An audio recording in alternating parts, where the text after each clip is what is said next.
Hola, muy buenas tardes, un gusto de volver a verlo.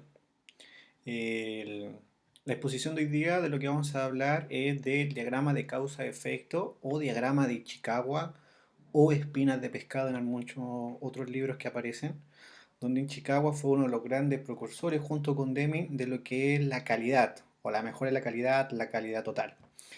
Recordar que lo que estamos viendo son herramientas de gestión de proceso por lo cual, a través de esta herramienta buscamos dar solución a algún problema o buscar por qué se origina algún problema.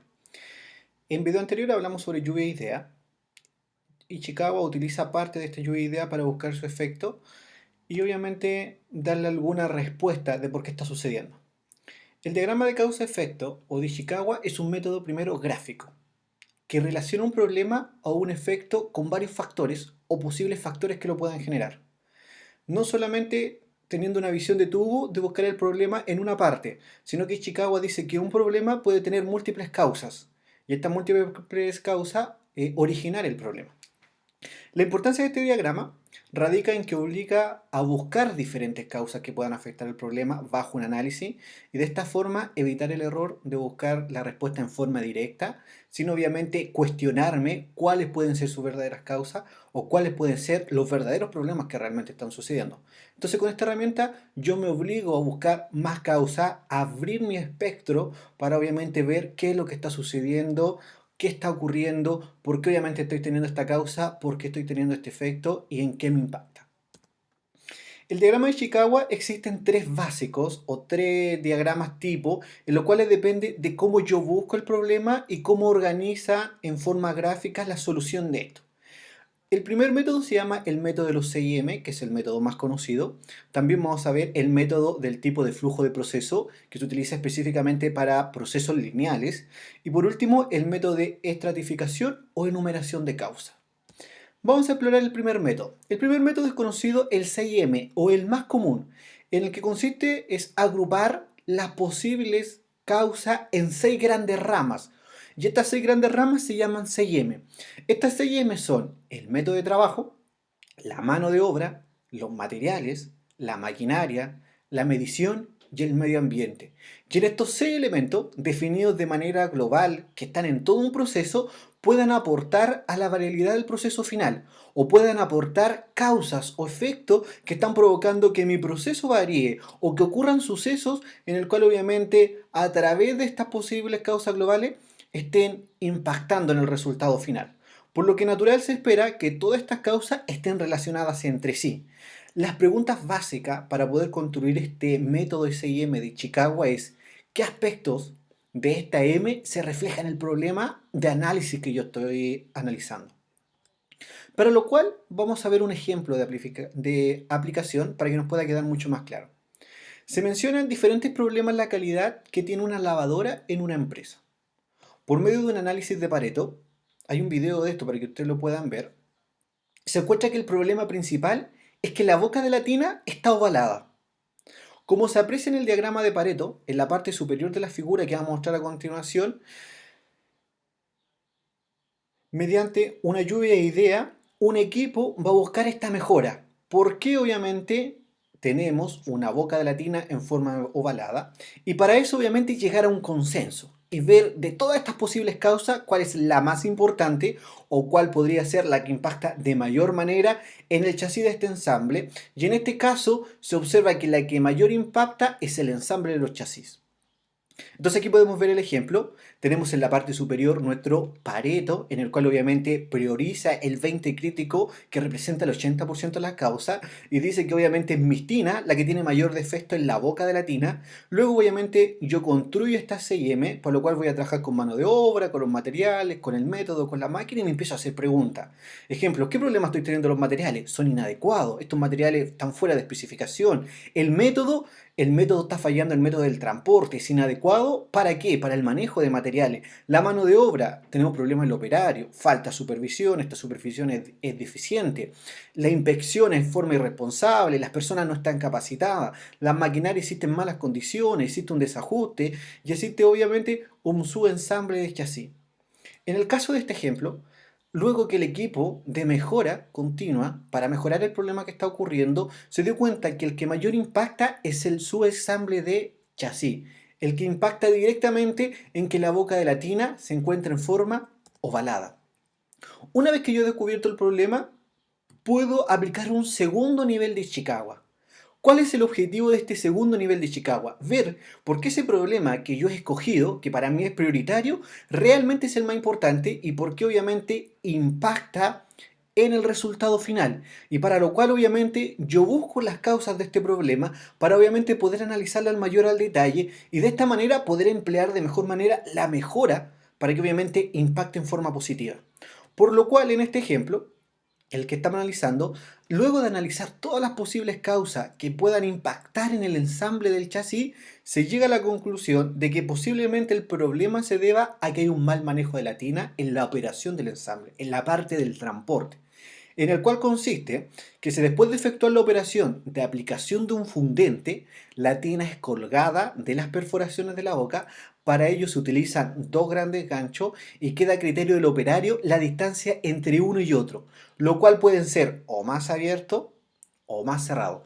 Esto hace que cuando la tina pasa por un horno a altas temperaturas, la boca de esta se deforme y quede ovalada. Además, obviamente, se deforman las perforaciones donde son puestos los ganchos. ¿Cómo llegamos a este análisis? En la parte superior de nuestro ejemplo tenemos nuestro primer Ichikawa, como lo podemos observar, en el cual tenemos una boca ovalada y vimos que el problema era el chasis. Me pregunto en el chasis yo, ¿la mano de obra? ¿Hay problemas con el operario? ¿Hay problemas en supervisión? ¿El material a lo mejor inadecuado? ¿El método que nosotros escogimos, que es el problema más grande, que es el transporte? Y obviamente la maquinaria. Obviamente cuando yo realizo este segundo aplicación de Chicago, vuelvo a priorizar y veo qué me impacta en el chasis es el transporte. El chasis, ¿a qué está presentando problema? A que la boca sea ovalada. ¿Esto en qué impacta? En el producto final. Entonces, de esta manera, con lluvia de ideas, con la imaginación, con una mirada general del proceso de acuerdo a esta 6M, en el cual obviamente no dejo ningún espectro fuera, sino trato de priorizar la mayor cantidad de eventos o de sucesos o de hechos que estén ocurriendo en el impacto final de por qué varía mi producto. La solución que entregamos a esta propuesta se entrega una solución de que la operación debe aplicar un fundente a la tina, este debe colocarse a lo mejor boca abajo y esto permite que al no resistir su propio peso y al tener los 4 puntos de apoyo no se deforme y de esta manera obviamente al introducirla al horno no existan deformaciones ovaladas como está presentando hoy en día. ¿Cuáles son los aspectos o factores a considerar cuando yo quiero construir este método de la 6M o de Ichikawa? Para eso hay que hacer preguntas clave. Ejemplo, si yo me quiero preguntar por qué me está ocurriendo tal efecto, tal causa en la mano de obra, lo primero que me hago como pregunta es, ¿está el conocimiento? ¿La gente conoce su trabajo? El entrenamiento, ¿las personas están entrenadas? Es muy probable que sean personas nuevas, sin tanta experiencia, no con la expertise necesaria para desarrollar a lo mejor un trabajo más minucioso. ¿El personal tiene habilidades para realizar este trabajo? ¿Tiene capacidades? ¿Se espera que cualquier trabajo se lleve a cabo de cualquier manera? Necesitamos resultados eficientes. ¿La gente está motivada? ¿Conoce la importancia de su trabajo para la calidad del producto? Esto es súper importante, saber cuál es la motivación de mi personal. Si mi personal se ve que lo que él realiza impacta en forma positiva en la calidad del producto y esto impacta de forma positiva en el crecimiento de la empresa. Si la empresa crece, el personal gana, pero para eso importan mucho las motivaciones que tiene el personal. Otro factor que mide a la CIM es el método, ya que una clave del método es saber primero si está estandarizado. Todos los métodos deberían apuntar a una estandarización. En ejercicio o en clase anterior hemos visto que la estandarización se logra una vez que yo ya haya planificado bien mi planificación, ejecutado, lo he chequeado, lo he controlado, lo vuelvo a planificar, lo chequeo, lo controlo, hasta cuando logro generar un estándar, para que obviamente no existan variables de subjetividad.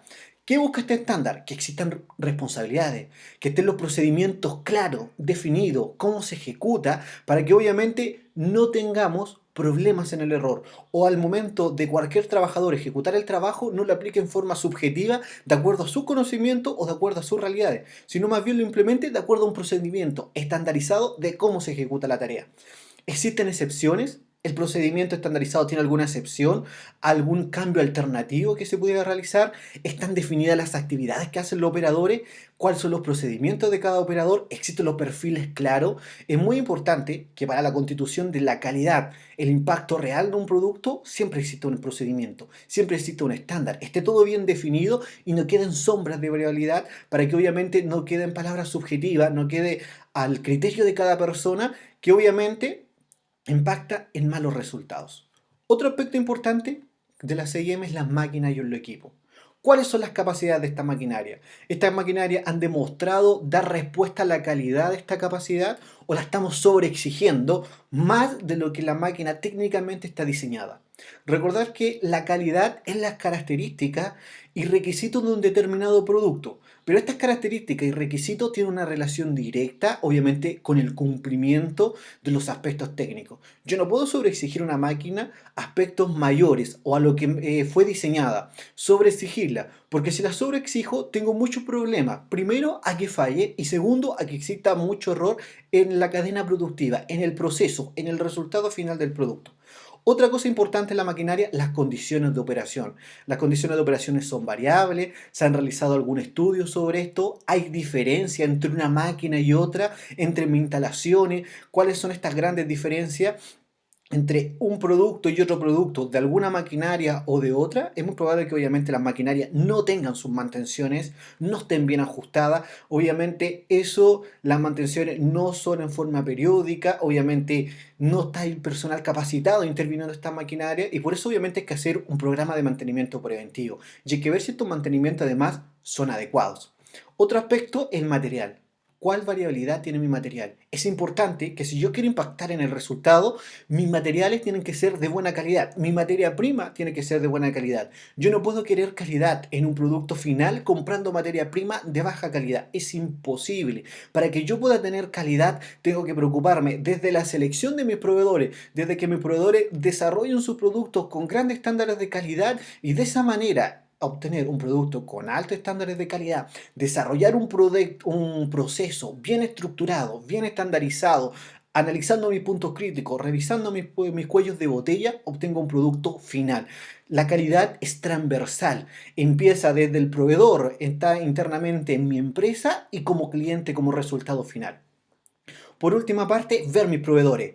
Existe a lo mejor mucha cantidad de proveedores. Todos estos proveedores tienen distintos tipos de diferencia en la calidad de sus productos, los tipos de productos, los tipos de materiales que yo estoy utilizando, los cambios de materiales. A lo mejor en alguna partida me faltó alguna materia prima y la reemplacé con otro material de menor calidad y pudiera estar impactando en el proceso final. Todas esas son variables que van ocurriendo.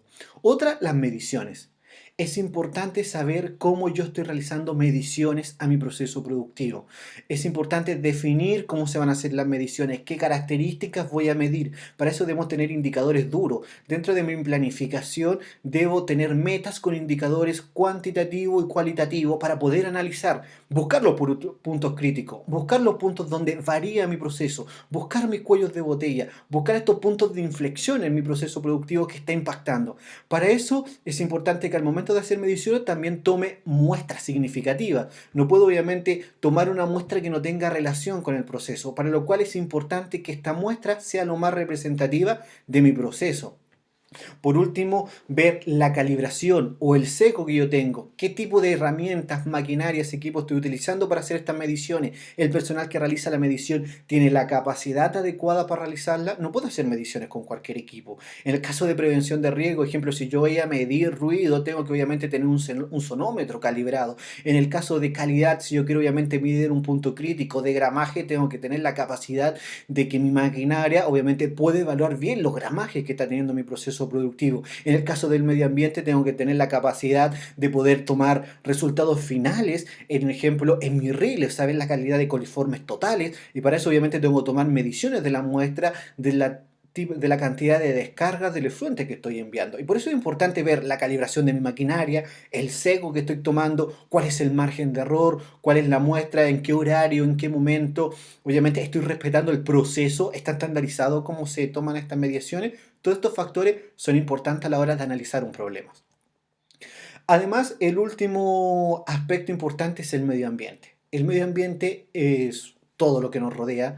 Ejemplo, en el medio ambiente pueden impactar muchas cosas, los ciclos en el proceso productivo, las temperaturas ambientales pueden fallar en mi proceso. En el caso de prevención de riesgo, todos los aspectos físicos, los aspectos químicos, los aspectos biológicos, es un impacto en mi resultado. Ver obviamente estos ruidos, las vibraciones, la temperatura, bacterias, etcétera, que obviamente podrían impactar en el proceso productivo. El medio ambiente también juega un factor importante. Tengo que obviamente cuidar este medio. Es muy probable que yo esté invadiendo el medio y obviamente esto esté causando problemas en la producción general de mis productos. Entonces esos son los aspectos que yo diría observar. Algunas preguntas que me pudieran hacer, no son todas estas las preguntas, no son todas estas obviamente los aspectos factores que deberían evaluar, sino obviamente el objetivo de esto, nombrarte alguno, mencionarte algunos factores que tú podrías obviamente preguntarte al momento de que quieras buscar por qué está ocurriendo esta causa o por qué está ocurriendo este problema. Como toda herramienta, tiene ventaja y desventaja.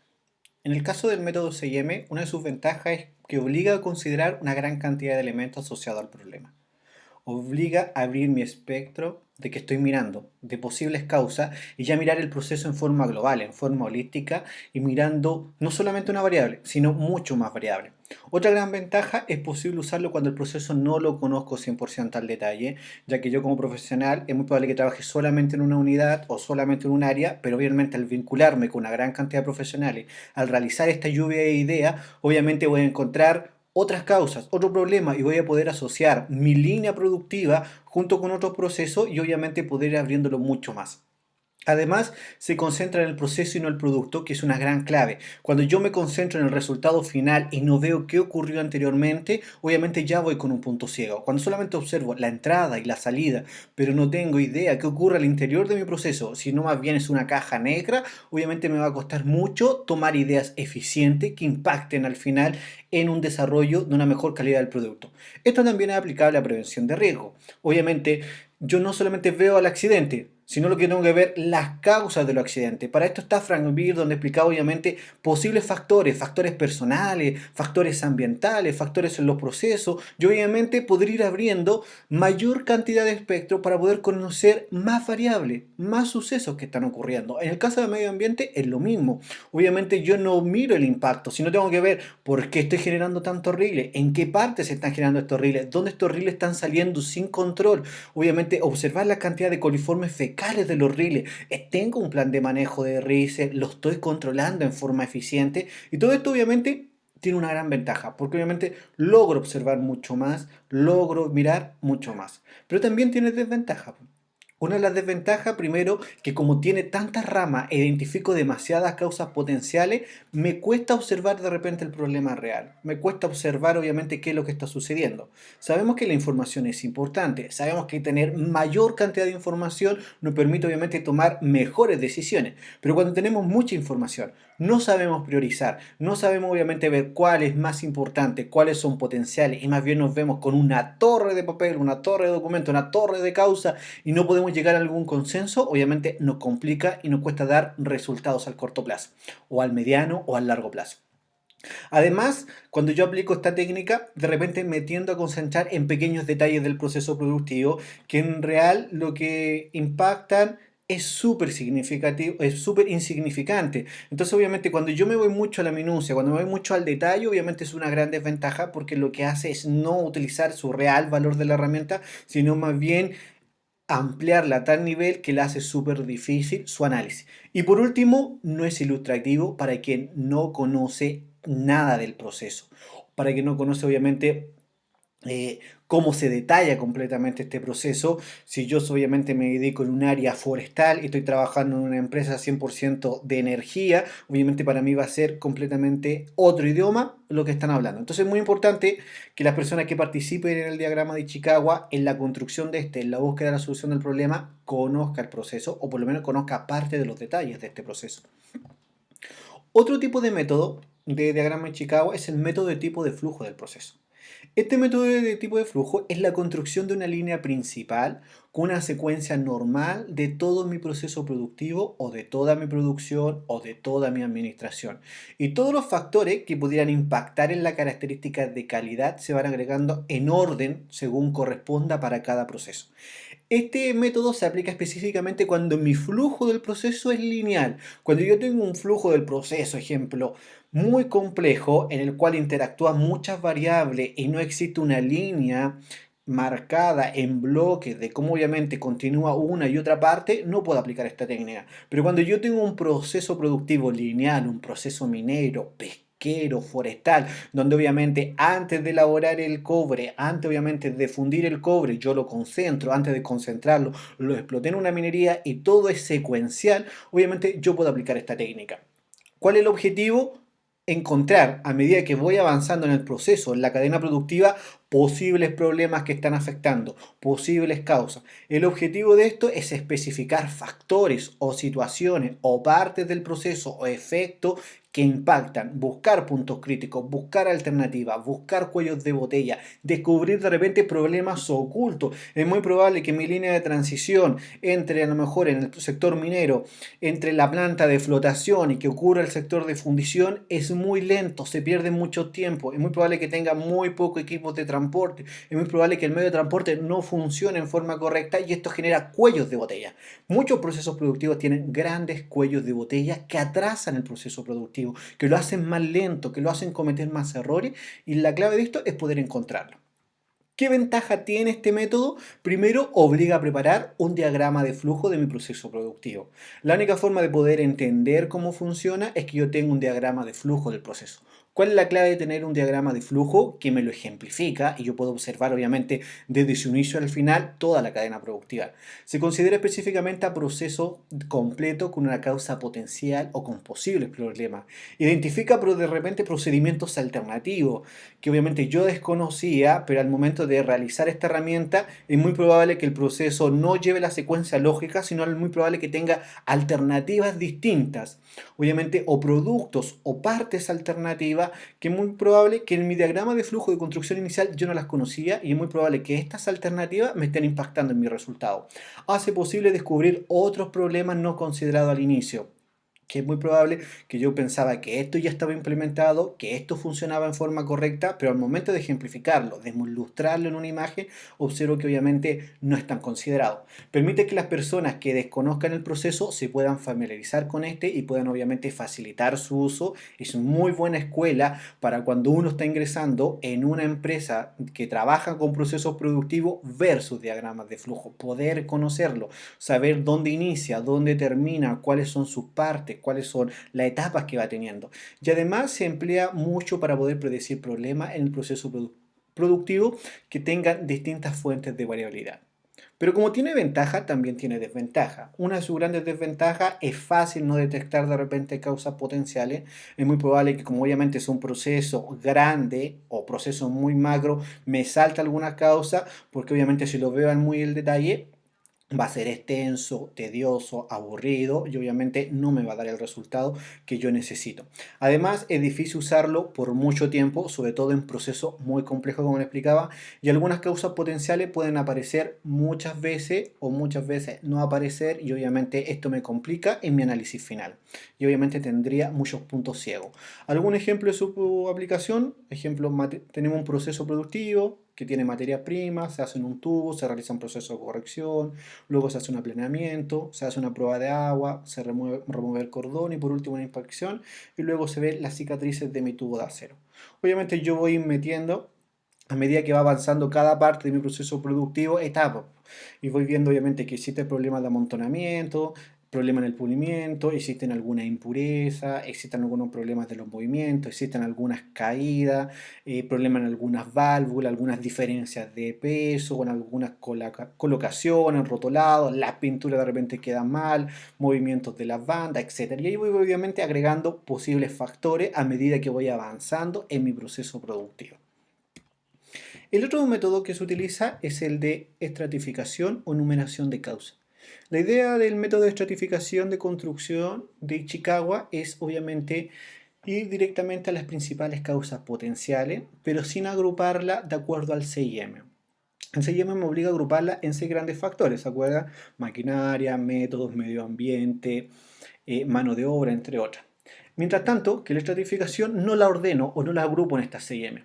¿Cómo nace esto? De acuerdo a muchas causas y de acuerdo a una lluvia de ideas. El objetivo primero es atacar causas reales y no consecuencias o reflejos, sino obviamente buscar problemas críticos con el objetivo de obviamente poder dar una respuesta. Es importante preguntarse un mínimo de 5 veces por qué del problema, por qué está ocurriendo esto, al fin de obviamente de profundizar en la causa real.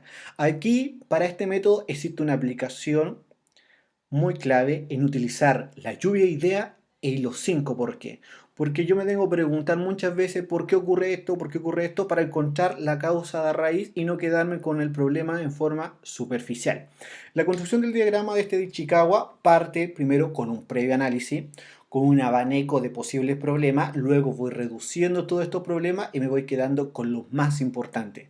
Donde yo obtengo todo este análisis o todos estos problemas, obviamente en una lluvia de ideas. En una lluvia de ideas caracterizo los principales y los secundarios, me quedo con los principales, con los más importantes. Una vez que tenga estos principales, empiezo a construir mi Chicago con estas causas potenciales y a buscar los principales problemas. ¿Cuáles son las ventajas y desventajas? Primero, una gran ventaja proporciona un agrupamiento claro de las causas potenciales del problema, lo que permite centrarse solamente en el problema y no obviamente abrirlo a detalles de repente que no tienen ningún resultado o que obviamente no nos sirven para nuestro análisis o posterior análisis. Este diagrama es menos complejo porque obviamente tiene menor cantidad de procedimiento, sino más bien me voy siempre a las causas reales y obviamente no abro tanto el espectro. ¿Qué desventaja tiene? Es posible dejar de contemplar algunas causas potenciales. Es muy probable que en el momento que hice mi lluvia de ideas dejé una causa secundaria que realmente era importante analizarla, pero es muy probable que yo en mi análisis general la haya podido dejar fuera y no haya ido profundizando aún más en otras causas que por qué se originan estas. Otra cosa importante es, o otra desventaja, puede ser difícil de subdividir qué es importante y qué no es importante, qué es principal y qué no es principal, que obviamente es relevante a lo no relevante. Entonces obviamente cuesta mucho en realizar esta separación. Otra desventaja, se requiere una gran capacidad y un gran conocimiento de mi producto o de mi proceso. Necesito saber qué estoy hablando, necesito conocer mi línea productiva, necesito conocer la mano de obra que estás trabajando, necesito conocer los métodos, necesito conocer el medio ambiente, necesito conocer las maquinarias para poder obviamente dar respuestas claras, precisas y ser un aporte al desarrollo de la aplicación de esta herramienta. Y otra gran desventaja, que se requiere un gran conocimiento de todas las causas potenciales. Ya tengo que tener claro mis puntos críticos, tengo que tener claro mi cuello de botella, tengo que tener claro dónde obviamente se están perdiendo materias primas, donde obviamente tengo minutos holgados o tiempos de espera que yo debería solucionar. Algún ejemplo es idem al CIM, solamente que es más reducido. Ya no trabajo con CIM, en este caso quiero ver la duración, porque obviamente el porcentaje de conservación de un producto no dura bien, y obviamente seleccioné 4 calidades o 4 características. La calidad de la pintura puede ser, el mantenimiento, el tiempo de exposición, el método de pintado, la atmósfera, y todo obviamente esto impacta en el resultado. Ejemplo, la calidad del producto, el vehículo, la pigmentación, el mantenimiento, cuánta frecuencia o enceradado le estoy haciendo, los métodos de pintado, la imprimación, el acabado, o la atmósfera, la misma temperatura o la exposición al sol. Espero, estimado, que estas 6 partes de 3 partes de la aplicación de estos métodos de Chicago puedan haber quedado claros. Ahora vamos a ver los pasos para poder construir un diagrama de Chicago. Lo primero que tengo que tener, el problema claro y analizado. Se recomienda que sea ojalá un problema importante y de ser posible que haya estado delimitado de acuerdo a una herramienta previamente: Pareto, histograma, estratificación. ¿Para qué? Para obviamente ya tener el problema crítico o el problema de gran magnitud que obviamente está impactando en mi proceso, o está impactando en mis accidentes, o está impactando en la variabilidad de la calidad del producto, o está impactando en el medio ambiente. Segunda etapa, seleccionar el tipo de diagrama de Chicago que voy a utilizar. Recordar que existen 3, cada uno tiene ventaja y cada uno tiene desventaja, por eso es importante conocerla para saber cuál se acerca más a mi realidad y cuál necesito para poder realizar un buen análisis, sin tener sesgo, sin tener errores. Tercero, buscar las probables causas, las más concretas ojalá posible, que se puedan tener algún efecto sobre el problema. Por eso es importante discutir algunas causas, ver cuál es más importante, tener siempre claro mi objetivo Mi objetivo es el problema, el efecto, la causa real, nunca olvidar el horizonte y por último entregar distintos tipos de ideas para que obviamente todas puedan ser tomadas en cuenta y de esta manera entregar una respuesta real frente a todas las recomendaciones entregadas. Algunos tipos de herramientas que existen, perdón, de métodos que existen, dijimos que era el CIM, el flujo del proceso o el método de numeración de causa. El CIM obviamente es una estructura en el cual me voy preguntando y reflexionando ya definido mis factores. Mientras que el método de flujo del proceso es un diagrama de flujo en el cual en forma secuencial voy buscando principales problemas, principales procesos o aspectos críticos a medida que los voy realizando. Mientras que el método de numeración de causa se construye por una lluvia de ideas, puedo ya trabajar los 5 por qué, porque busco una causa raíz, considero causas principales, para lo cual obviamente solamente tomo las más importantes y por último lo represento en un diagrama de flujo. La cuarta etapa, o el cuarto paso, es una vez representada la idea obtenida, es necesario preguntarse si faltan otras causas de ser consideradas, si es preciso, hay que agregarla. En la quinta etapa, decidir cuáles son las causas más importantes. Por esto es importante el diálogo, una discusión ojalá respetuosa, recoger todas las ideas, respetar todas las ideas, siempre apoyar mi respuesta con datos. Es importante el dato empírico aquí para que obviamente sea sustentable. Para eso obviamente yo puedo votar con mi conocimiento, debo llegar a algún consenso, algún sistema de votación. Existen formas de votar. Cuando yo lo considero más importante le coloco un 3, un 5, cuando lo considera importante un 3 y cuando lo considero con una importancia un 1 o en tercera importancia, y luego el que tiene más votación de acuerdo a un consenso es la causa raíz o importante que está impactando en mi problema. Por número 6, decidir sobre cuáles son las causas que se van a actuar. Para ello se toma en consideración el punto anterior y las factibles resultados a corregir. Con respecto a las causas obtenidas, es importante obviamente tener las circunstancias y obviamente importante además entregarla a la alta dirección. Y por último, preparar un plan de acción. El objetivo de aplicar toda esta herramienta es para siempre tener un plan de acción. El objetivo de la herramienta es poder priorizar, poder buscar las causas, poder buscar el efecto, el punto crítico y luego obviamente generar un plan de acción a corto, mediano y largo plazo para dar respuesta a estas necesidades, para dar respuesta a estas causas y para obviamente buscar soluciones. Espero, estimado, que esta herramienta le haya podido ser de gran uso. Es una herramienta súper buena en forma cualitativa. Es importante ir asociándola con otra herramienta. Ichikawa, utiliza mucho Pareto, utiliza mucho histograma, utiliza mucho la lluvia de ideas, utiliza mucho los 5 por qué. Cualquier duda o consulta, escribirme en mi canal. Que tengan un buen día. Saludos.